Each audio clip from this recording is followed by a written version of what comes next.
तो रेलवे परिवार में मैं आपका बहुत-बहुत स्वागत करता हूँ। तो उम्मीद करता हूँ आप सब अच्छे होंगे और रेलवे की तैयारी खूब ज़ोर-शोर से कर रहे होंगे। तो यहाँ पर देखिए हम जो है आरआरबी, एनटीपीसी और साथ ही रेलवे ग्रुप डी के लिए जो है स्टैटिक जीके लेकर आए हैं और इसमें हम जो है 40 मोस्ट इम्पोर्टेंट क्वेश्चन करने वाले हैं। तो चलिए यह टेस्ट शुरू करते हैं और कमेंट में आपको बताना है कि 40 में आपका स्कोर यहाँ पर क्या रहा। तो यहाँ पर पहला प्रश्न है 61 नंबर से, कह रहा मई 2024 में दुनिया का पहला 6G डिवाइस किस देश ने लॉन्च किया है? ऑप्शन में देखिए रूस है, इंडोनेशिया है, जापान है और ऑस्ट्रेलिया है। तो यहाँ पर अगर बात करें तो हमारा यहाँ पर देखिए 61 में विकल्प नंबर सी ऑप्शन हमारा करेक्ट हो जाएगा। दुनिया का पहला 6G डिवाइस का जो प्रोटोकॉल है वह जापान देश ने पेश किया है। यह अगर बात करें तो 5G की तुलना में किसमें, तो आपका 5G की तुलना में यह आपका जो है 20 गुना तेज़ी से काम करेगा और यह डिवाइस आपका कितना, तो 100 जीबीपीएस क्या, तो 100 जीबीपीएस 100 जीबीपीएस के जो है 300 फीट से अधिक तक के एरिया को यह कवर करने में सक्षम है। तो हमारा 61 का सी ऑप्शन बिल्कुल करेक्ट हो जाएगा। आगे है मई, देखिए 25 जून से 27 जून 2024 के बीच भारत में 64वीं अंतर्राष्ट्रीय चीनी संगठन परिषद की बैठक कहाँ आयोजित की गई है? ऑप्शन में है नई दिल्ली, बेंगलुरु, कर्नाटक और डी है आपका तमिलनाडु। तो 25 जून से और 27 जून 2024 के बीच भारत में जो 64वीं अंतर्राष्ट्रीय चीनी संगठन परिषद की बैठक कहाँ आयोजित की गई है? तो हमारा 62 का साथियों जो करेक्ट आंसर हो जाएगा वो हो जाएगा न्यू दिल्ली। कहाँ पर? तो 25 जून से 27 जून के बीच 2024 के मध्य अंतर्राष्ट्रीय चीनी संगठन यानी आईएसओ की 64वीं बैठक का आयोजन नई दिल्ली जो कि भारत में हुआ है और इसका उद्घाटन केंद्रीय उपभोक्ता मामले, खाद्य एवं सार्वजनिक वितरण, नवीन एवं नवीनकरणीय ऊर्जा मंत्री प्रहलाद जोशी ने किया है। कौन किया है? तो प्रहलाद जोशी ने जो है ये इसका सार्वजनिक उद्घाटन किया है। तो यहाँ पर हमारा नई दिल्ली करेक्ट हो जाएगा। 63 नंबर है भीमबेटका की गुफाएं की खोज कब हुई थी? 1955 से 56, 1957 से 58, 1954 से 55 और 1953 से 54। यहाँ पर पूछ रहा है भीमबेटका की गुफाएं जो है कब खोजी गई थी? तो 63 का साथियों जो हमारा आंसर हो जाएगा तो ऑप्शन नंबर बी हो जाएगा कि भीमबेटका की गुफाएं भारत में कहाँ पर हैं? तो एमपी यानी मध्य प्रदेश के रायसेन ज़िले में। कहाँ पर? तो रायसेन ज़िले में यह स्थित है। कहाँ पर? तो यह जो आपका है वह रायसेन ज़िले में स्थित है। यह गुफाएं चारों तरफ से विंध्य पर्वतमालाओं से घिरी हुई हैं और यह आपका एक पूरा पाषाणिक गुफा आवास है जिसकी निरंतरता मध्य ऐतिहासिक काल तक रही है। इसकी खोज डॉक्टर विष्णु ने किया था। किसने? तो डॉक्टर विष्णु ने जो है डॉक्टर विष्णु, यह भी आपको फैक्ट याद रखना है कि डॉक्टर विष्णु ने इस गुफाओं की जो है खोज की थी। और यूनेस्को ने कब? तो यूनेस्को ने 2003 में इसे विश्व धरोहर में जो है शामिल किया था। और यहीं पर 64 नंबर है, देखिए क्या कह रहा है, नीचे दिए गए शासकों का सही कालानुक्रम क्या है? यानी उनके आने का काल जो है सही समय क्या है? ऑप्शन में है तैमूर और मोहम्मद गजनबी, चंगेज खान और मोहम्मद गौरी। यहाँ पर देखिए मोहम्मद गजनबी कब आया था? यहाँ पर मोहम्मद गजनबी की बात करें सबसे पहले, देखिए मोहम्मद गजनबी आपका आया था 1998 से, कब आया था? तो यह आपका आया था 1998 से लेकर यह आपका आया था 1030 में, 1030 में। अब बात करें दूसरा मोहम्मद गौरी की। मोहम्मद गौरी कब आया था?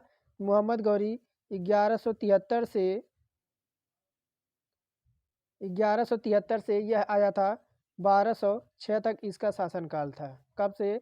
तो 1173 से 1206 ईस्वी तक। उसके बाद चंगेज़ खान की बात करें तो चंगेज़ खान का जो काल आपका था वह 1206 से इसका जो था 1206 से इसका शासन 1227 तक। उसके बाद तैमूर की बारी है। तैमूर आपका 1370 से, कब?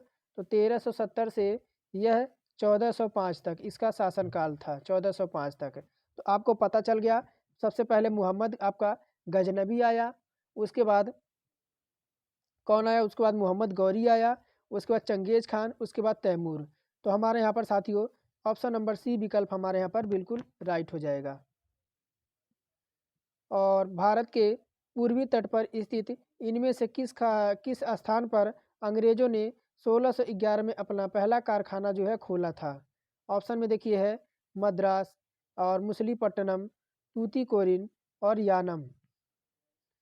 तो मैं दोबारा रिपीट करता हूँ, भारत के पूर्वी तट पर स्थित इनमें से किस स्थान पर अंग्रेज़ों ने 1611 में अपना पहला कारखाना खोला? तो यहाँ पर 65 में ऑप्शन हमारा बी हो जाएगा, मछलीपट्टनम में। कहाँ पर? तो देखिए भारत के पूर्वी तट पर स्थित मछलीपट्टनम 1611 में अंग्रेज़ों द्वारा यह पहला कारखाना खोला गया था, जो कि आपका अस्थायी का जो है कारखाना था। अगर उल्लेखनीय मिल जाए कि प्रथम स्थायी कारखाना 1613 में आपका जो है 1613 में यह सूरत में खोला गया था। यह क्या था? तो यह आपका स्थायी कारखाना था। क्या था? यह स्थायी कारखाना था, लेकिन यह आपका मछलीपट्टनम में जो 1611 में खोला गया था, यह अस्थायी कारखाना था। आगे है, किस वर्ष में तत्कालीन शाहजहां जॉर्ज पंचम ने दिल्ली को आधिकारिक रूप से ब्रिटिश भारत की राजधानी घोषित किया था? ऑप्शन में है 1910, 1911, 1907 और 1913। तो 66 का साथियों हमारा जो हो जाएगा ऑप्शन नंबर बी। यहाँ पर कि वर्ष 1911 में तत्कालीन सम्राट जॉर्ज पंचम जो ब्रिटेन से बिलोंग करते हैं, उन्होंने भारत की राजधानी कोलकाता से हस्तांतरित कर दिया और वह दिल्ली लेकर आए। और इसकी घोषणा उन्होंने कब की? तो 1912 में यह लागू हुआ था, लेकिन घोषणा 1911 में हुई थी। 1912 में यह जो है लागू हुआ था। क्या हुआ था? 1912 में यह जो है लागू हुआ था। और 1911 में जो है बंगाल विभाजन को भी 1911 में जो है रद्द कर दिया गया था। तो इतना फैक्ट आपको याद रखना है। आगे है, संविधान सभा ने किस दिन भारत के राष्ट्रीय ध्वज को अपनाया था? ऑप्शन है 26 जनवरी 1947, 26 नवंबर 1950, 15 अगस्त 1947 और डी है 22 जुलाई 1947। तो संविधान सभा ने किस दिन भारत का राष्ट्रीय ध्वज को अपनाया था? तो 67 में हमारा यहाँ पे हो जाएगा 22 जुलाई 1947 को। संविधान सभा ने राष्ट्रीय ध्वज का प्रारूप 22 जुलाई 1947 को अपनाया था। और यहीं पर अगर बात करें, जो हमारा राष्ट्रीय ध्वज है इसमें आपके 3 रंग हैं। कितना? तो हमारे राष्ट्रीय ध्वज में टोटल जो है 3 रंग हैं और इसमें 36 पट्टियाँ हैं। सबसे ऊपर जो हमारा रहता है वह केसरिया रंग रहता है, और जो हमारा बीच में होता है वह हमारा सफ़ेद कलर होता है, यानी वाइट होता है। और सबसे नीचे जो हमारा गहरे हरे रंग की पट्टी होती है, सबसे नीचे गहरे हरे रंग की पट्टी होती है। और अगर ध्वज की लंबाई चौड़ाई आपसे पूछी जाए, क्या पूछी जाए? लंबाई और चौड़ाई पूछी जाए आपसे, तो जो है इसका अनुपात होता है 3:2 जो है होता है। और अशोक रंग में जो गहरे नीले रंग का चक्र होता है उसमें टोटल 24 तिल्लियाँ होती हैं। तो इतना जो है आपको फैक्ट याद रखना है। चलिए आगे देखते हैं। कह रहा है भारतीय संविधान के नीति निर्देशक सिद्धांतों को डैश डैश से लिया गया है।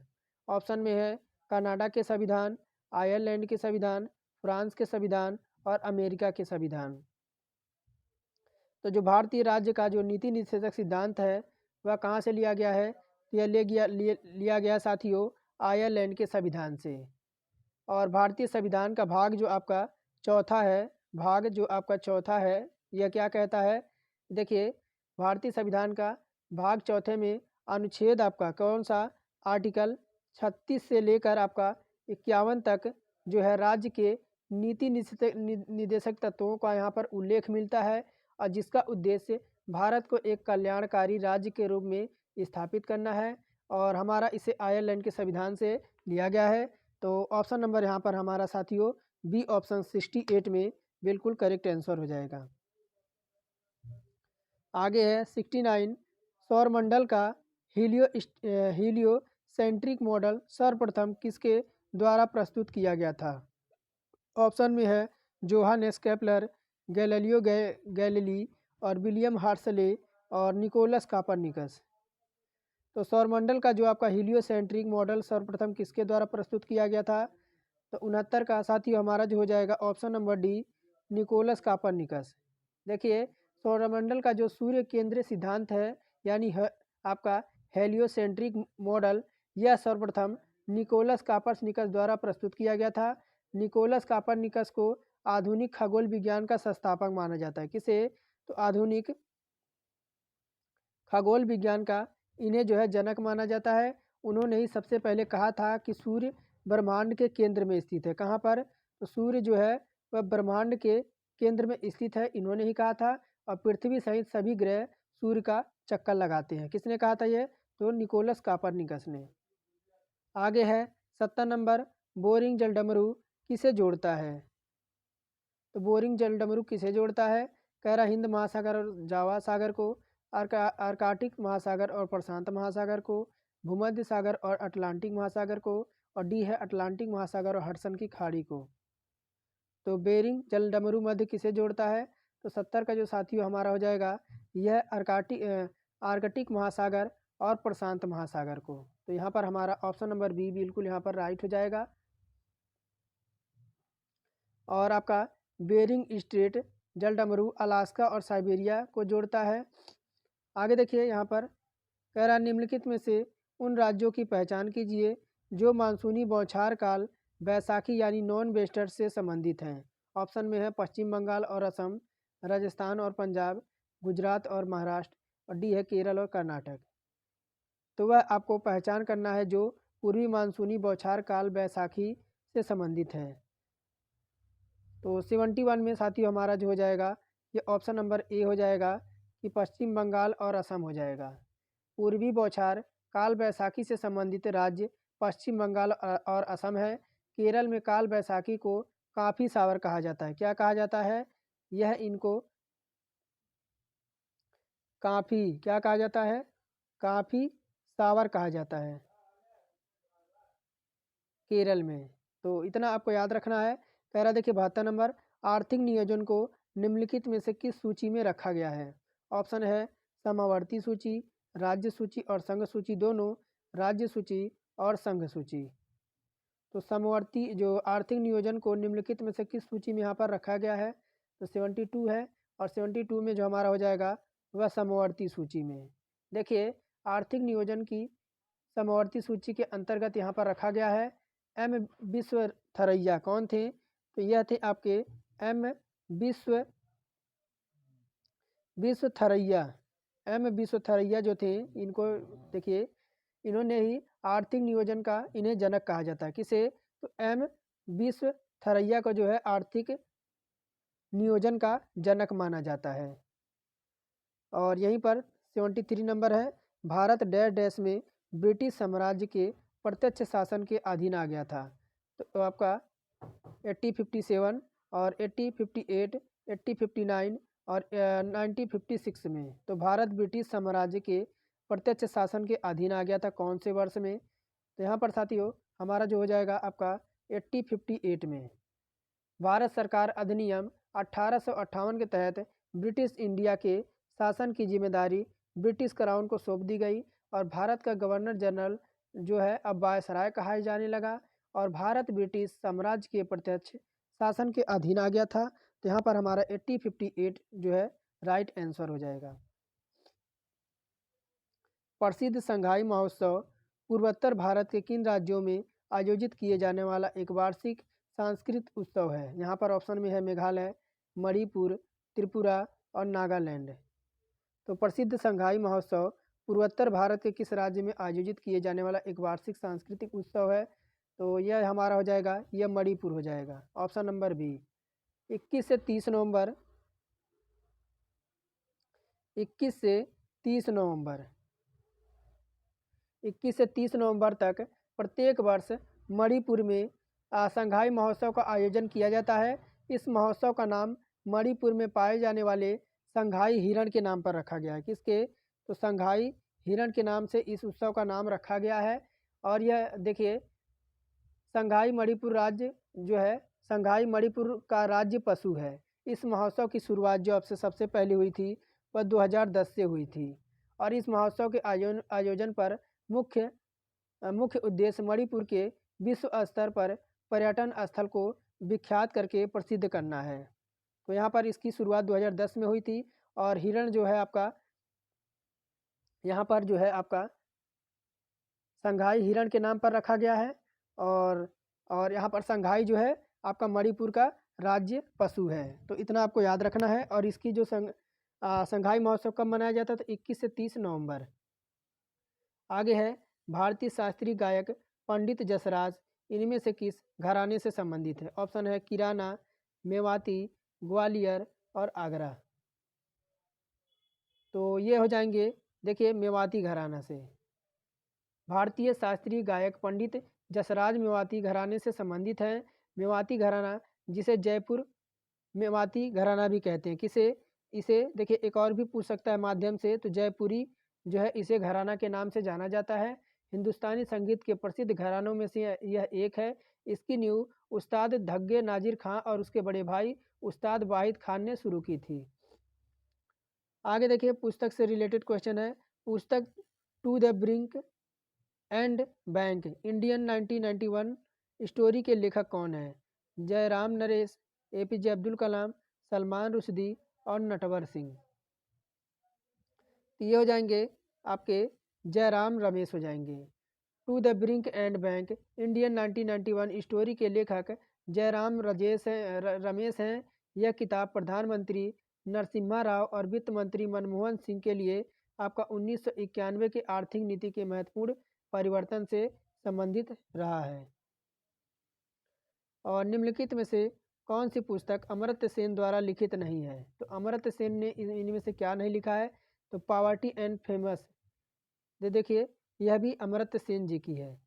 क्या है? तो पॉवर्टी एंड फेमिस, यह भी अमर्त्य सेन जी की है। और ऑन इकोनॉमिक इनक्वेलिटी, यह भी अमर्त्य सेन जी की है। और आगे देखिए, आगे आपका ऑन इकोनॉमिक इनइक्वलिटी, तो यह भी हो जाएगा। और आपका रिसोर्सेज वैल्यूज एंड डेवलपमेंट, यह भी अमर्त्य सेन जी की हो जाएगी। यह तीनों हो जाएगी। लेकिन पॉवर्टी, यहाँ पर पॉवर्टी ऑफ इंडिया यह इनकी नहीं होगी। यह किसकी है? तो पॉवर्टी ऑफ इंडिया जो किसकी है? तो दादा भाई नौरोजी जी की। किसकी? तो यहाँ पर दादा भाई नौरोजी जी की है, जिसे ओल्ड मैन के नाम से भी जाना जाता है। और अंतर्राष्ट्रीय महिला दिवस हर साल कितने मार्च को मनाया जाता है? ऑप्शन में है 6, 7, 8 और 9। तो 78 का यहाँ पर जो हो जाएगा विकल्प नंबर सी ऑप्शन। अंतर्राष्ट्रीय महिला दिवस हर साल 8 मार्च को मनाया जाता है। और यह विभिन्न क्षेत्रों में महिलाओं के प्रति सम्मान, प्रशंसा और प्यार प्रकट करते हुए महिलाओं को आर्थिक, राजनीतिक और सामाजिक उपलब्धियों के उपलक्ष्य में यह उत्सव जो है मनाया जाता है। और आगे यहीं पर देखिए 79 नंबर है। साहित्य में भारत देश का एकमात्र नोबेल पुरस्कार विजेता कौन है? रविन्द्रनाथ टैगोर, अमर्त्य सेन, सीवी रमन और कैलाश सत्यार्थी। तो साहित्य में भारत देश के लिए एकमात्र नोबेल पुरस्कार विजेता कौन है? ये जो हो जाएंगे, ये हो जाएंगे रविन्द्रनाथ टैगोर हो जाएंगे। देखिए, साहित्य के क्षेत्र में भारत के एकमात्र नोबेल पुरस्कार विजेता रविन्द्रनाथ टैगोर हैं। इनकी काव्य रचनाएं गीतांजलि के लिए उन्हें 1913 में 1913 में इन्हें गीतांजलि के लिए, किसके लिए? इन्हें गीतांजलि के लिए जो है क्या दिया गया? तो नोबेल पुरस्कार से इन्हें सम्मानित किया गया था। और यहीं पर सीवी रमन को आपका 1930 में भौतिक और प्रतिष्ठा नोबेल पुरस्कार दिया गया था। और कैलाश सत्यार्थी को कब दिया गया था?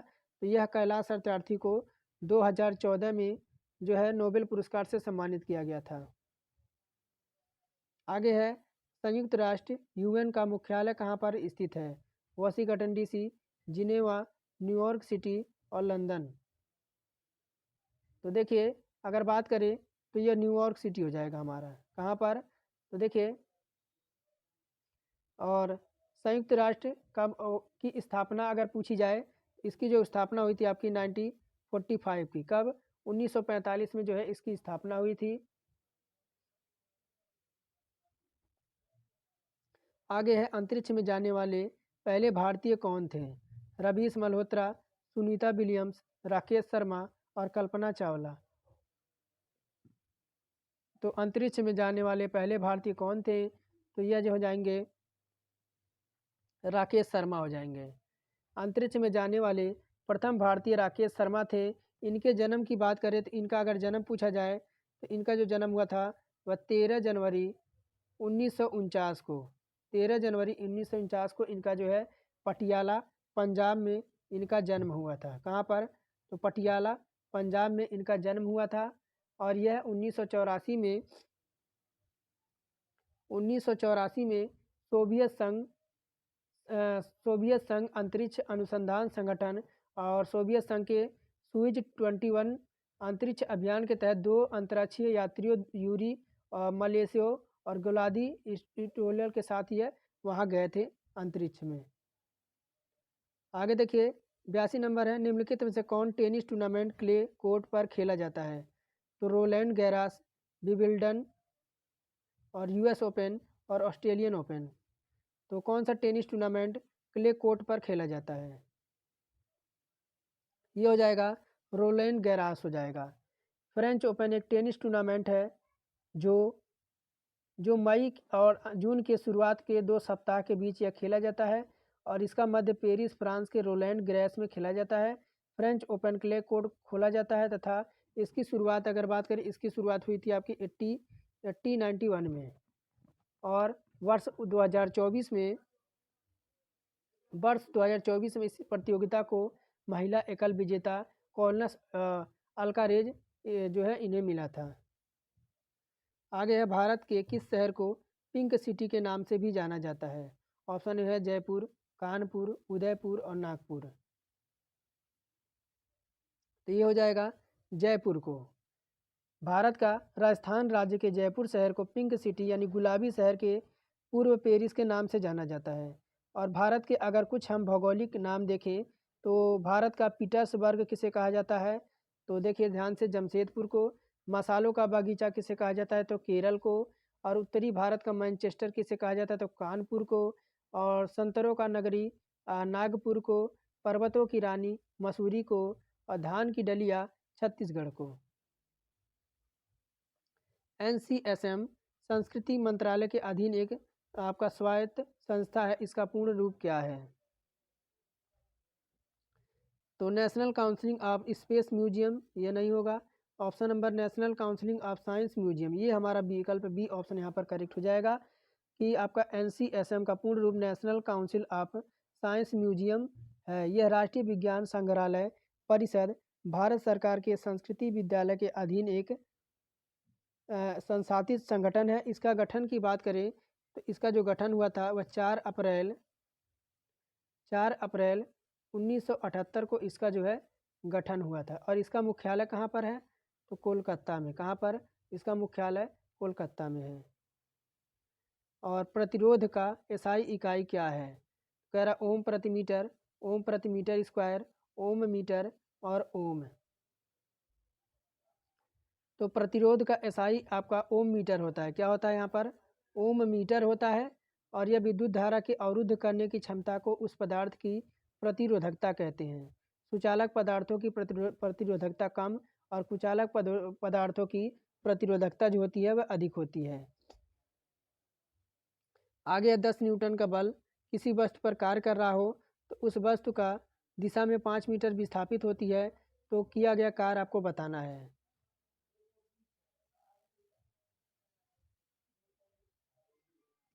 तो 86 है।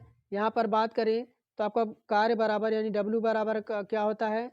ये होता है आपका बल गुणे आपका क्या होता है? तो बल की दिशा यानी विस्थापन। क्या होता है? तो आपका बल की गुणा यानी बल की दिशा का विस्थापन, यहाँ पर हमारा W यानी कार्य बराबर बल हमारा 10 दे रखा है और विस्थापन यहाँ पर हमारा कितना दे रखा है विस्थापन, तो विस्थापन यहाँ हमारा दे रखा है 5। तो कार्य बराबर हमारा कितना हो जाएगा 10 पचे 50 जूल हमारे यहाँ पर राइट आंसर हो जाएगा। और कार्य का मात्रक तो हमारा जूल होता ही है, तो यहाँ पर हमारा साथी जो ऑप्शन नंबर हो जाएगा 50 जूल हमारा करेक्ट आंसर होगा। किस कोण से फेंके जाने पर कोई वस्तु सर्वाधिक दूरी तक प्रक्षेपित होगी? तो 60 डिग्री से और 75 डिग्री से और यहीं पर 30 डिग्री से या 45 डिग्री से। तो ये जो हमारा विकल्प नंबर डी हो जाएगा 45 डिग्री से। देखिए जब किसी वस्तु को प्रक्षेप्य पथ पर 45 डिग्री पर प्रक्षेपित किया जाता है तो वह अधिकतम परास दूरी जो है आपकी तय करती है। और परास यानी रेंज बराबर आपका एक सूत्र होता है, क्या होता है यू स्क्वायर आपका साइन 2 थीटा और अपॉन में आपका होता है स्मॉल जी। ये आपका जो है रेंज यानी परास का सूत्र होता है। आगे देखिए, आगे है वह स्थिति जिसमें आणविक आकर्षण अत्यधिक दृढ़ होता है। तो ठोस में, द्रव में, गैस में और वाष्प में। तो ये देखिए हमारा इसमें हो जाएगा ठोस, क्या हो जाएगा वह स्थिति जिसमें आणविक आकर्षण अत्यधिक दृढ़ होते हैं उसी पदार्थ को हम ठोस अवस्था कहते हैं। ठोस में अणु बहुत पास पास होते हैं, इसमें आकर्षण बहुत अधिक होता है। और 89 नंबर है पदार्थ के संदर्भ में निम्नलिखित में से कौन सा कथन जो है सही नहीं है? क्या हमें नहीं पूछ रहा है तो हमें इसमें से कौन सा सही नहीं है? तो देखिए यहाँ पर कह रहा है पदार्थ के कणों के बीच कोई आकर्षण बल नहीं होता, तो यही हमारा जो पूछ रहा था ये हमारे यहाँ पर गलत हो जाएगा। अब देखिए अगर कथन की बात करें पदार्थ के कणों के बीच आकर्षण बल आपका कार्य करता है, इसमें एक दूसरे से यह बंधे होते हैं और पदार्थ के कण जो है वायु में आपका जो है सतत रूप से स्थानांतरित होते रहते हैं। और पदार्थ जो होता है वह कणों से मिलकर बना होता है और पदार्थों के कणों के बीच जो होता है वह अंतर होता है। और कणों यह पदार्थों के कणों से बना होता है और पदार्थों के कण द्रव्य और वायु में सतत आपके स्थानांतरित होते रहते हैं। और 90 नंबर है निम्नलिखित में से कौन सा सामान्य तापमान पर द्रव अवस्था में होता है? तो सोना है, चांदी है, गैलियम है और जरेनियम है। तो 90 में हमारा जो ऑप्शन हो जाएगा साथियों वह गैलियम हो जाएगा। देखिए गैलियम एक ऐसी धातु है जिसका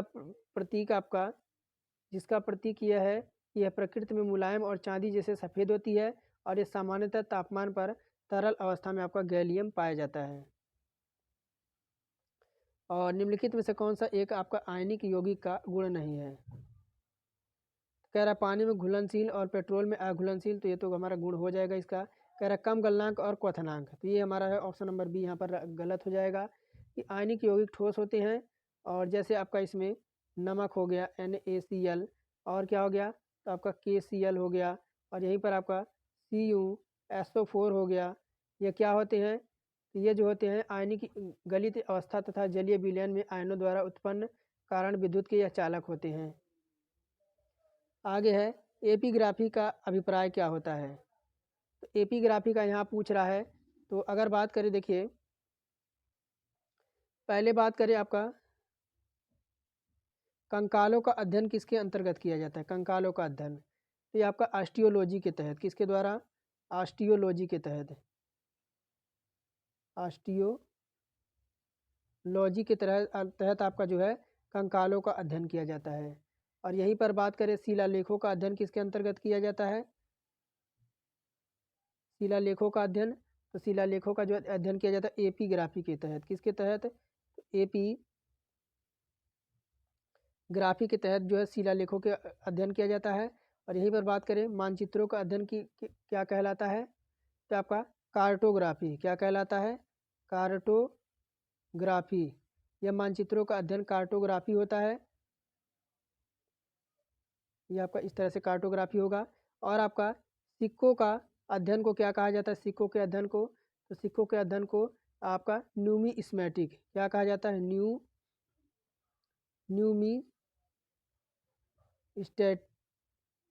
स्मैटिक है, क्या है? स्मैटिक है। न्यूमिस्मेटिक जो है सिक्कों के अध्ययन को कहा जाता है। तो यहाँ पर साथियों हमारा जो हो जाएगा कि एपिग्राफी का क्या हो जाएगा? तो एपिग्राफी जो हमारा होता है क्या होता है? तो शिलालेखों का अध्ययन किया जाता है। क्या किया जाता है यहाँ पर? तो इसके अंतर्गत आपका शिलालेखों का अध्ययन किया जाता है।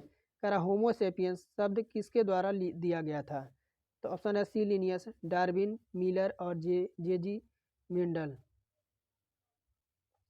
तो ये जो दिया गया था सी लिनियस के द्वारा। स्वीडन के या जीव विज्ञानी कारोलस सीलियस द्वारा होमो सेपियंस आधुनिक नाम दिया गया है। मानव को क्या कहे जाते हैं? तो मानव को हम होमो सेपियंस कहते हैं। बिल्ली को क्या कहते हैं? बिल्ली को वैज्ञानिक नाम तो फैलिस कैटस कहते हैं। मेढक को राना टिग्रीना और सरसों का बेसिका कैम्पोस्ट्रस, धान का आयराइज स्टाइबा, गेहूं को ट्रिटिकम एसिबिटम, आम को मैंगीफेरा इंडिया। और श्वसन पथ पर पच्छाम यानी सीलिया का भूमिका क्या होती है? तो 94 नंबर है। और ये जो होती है आपकी पच्छाम फेफड़ा और वायु पथ से नाक की ओर स्थित बलगम को जो है साफ करती है। यहाँ पर हमारा ऑप्शन नंबर बी यहाँ पर राइट हो जाएगा। आगे है पिक्सीनिया ग्रेमिनिक्स कवक से होता है। तो कह रहा है कि गन्ने में लाल सड़न, मनुष्यों में दाद, आलू में लेड ब्लाइट और गेहूं में ब्लैक रस्ट। तो 95 में हमारा जो हो जाएगा यह गेहूं में ब्लैक रस्ट होता है। क्या होता है? देखिए, गेहूं का काला रोग जो आपका होता है वह पिक्सीनिया ग्रेमिक्स टिसाई के कारण होता है। और गन्ने का लाल सड़न किसके कारण होता है? गन्ने का लाल सड़न ये होता है आपका इसको किसके द्वारा? तो इसको स्पेरा पर्सिनेटा के द्वारा। क्या होता है? देखिए,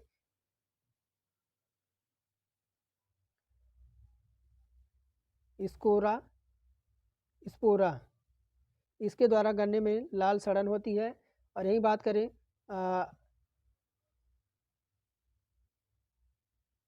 बाजरे का ग्रीन रोग जो होता है वह आपका स्कोला स्पोरो के द्वारा होता है। आलू का झुलसा जो होता है वो फाइटोफेथेरा के द्वारा होता है। आगे देखिए, कह रहा है कि यहीं पर कि निम्नलिखित में से कौन सा पादप हार्मोन पौधे के तने के विकास में मदद करता है? कह रहा है एथिलीन, साइटोकाइनिन और एब्सिसिक एसिड और जेब्रेलियन। तो 96 में यहाँ पर हमारा साथी जो हो जाएगा वह जेब्रेलियन हो जाएगा। क्या हो जाएगा? जेब्रेलियन एक प्रकार का पादप हार्मोन्स होता है। यह पौधे के तनों के विकास और बीजों के अंकुरण एवं विकास में मदद करता है। इसकी खोज 1926 को इसकी खोज की गई थी। किसने किया था? तो कुरुसोवा ने। किसने? कुरुसावा ने जो है इसकी खोज की थी।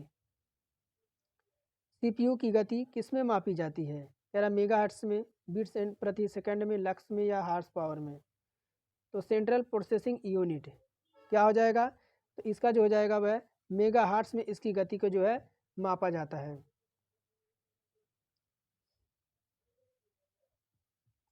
और एक हाई लेवल सोर्स प्रोग्राम को पहले एक ऐसे रूप में स्थानांतरित किया जाना चाहिए जिसे मशीन समझ सकती हो। यह किस सॉफ्टवेयर का उपयोग करके किया गया है? तो ऑप्शन में देखिए कंट्रोलर है, डिगबर है, कंपाइलर है और आपका असेंबलर है। तो यहाँ पर हमारा जो है कंपाइलर हो जाएगा। क्या हो जाएगा?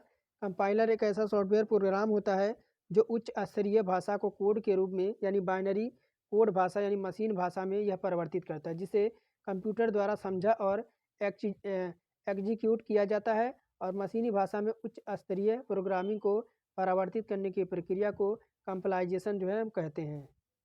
और संरचनात्मक दृष्टिकोण से सभी पारिस्थितिकी तंत्रों में जैविक और अजैविक घटक शामिल होते हैं। निम्नलिखित में से कौन सा पारिस्थितिकी तंत्र का जैविक आपका घटक है? तो 99 में हमारा साथी हो जाएगा हरे पौधे। क्या हो जाएंगे? जैविक घटक यानी किसी पारिस्थितिकी तंत्र में रहने वाले सभी सजीवों घटकों को जैविक घटक में हम सम्मिलित करते हैं, जैसे पौधे, वनस्पति, सूक्ष्म जीव, मनुष्य। और इनमें से कौन सा पर्यावरण अनुकूलन इको फ्रेंडली प्रक्रिया है? तो कह रहा है सूखे पत्तों को मिट्टी में दबाकर निपटान करना, तालाबों में जैव निम्नीकरणीय अवशिष्टों को निपटाना और प्लास्टिक अपशिष्टों को मिट्टी में दबाकर निपटाना। और डी है फसल उत्पादक को बढ़ाने के लिए रासायनिक उर्वरकों का प्रयोग करना। तो ये रहेगा आपके लिए होमवर्क। और मैं आपसे कमेंट में इसका जवाब चाहूँगा। अगर आप जो है अपने एग्ज़ाम के प्रति जागरूक हैं और अच्छी मेहनत कर रहे हैं तो आप ज़रूर इस क्वेश्चन का जो है आंसर देंगे। तो आज के लिए फ़िलहाल इतना ही रहेगा। अगर ये क्लास आपके लिए यूजफुल लगी हो तो ज़रूर हमें सपोर्ट करें। सपोर्ट के तौर पर बस आपको लाइक करके चैनल को सब्सक्राइब कर देना है बस। तो आज के लिए इतना ही, फिर मिलेंगे रीजनिंग की क्लास में।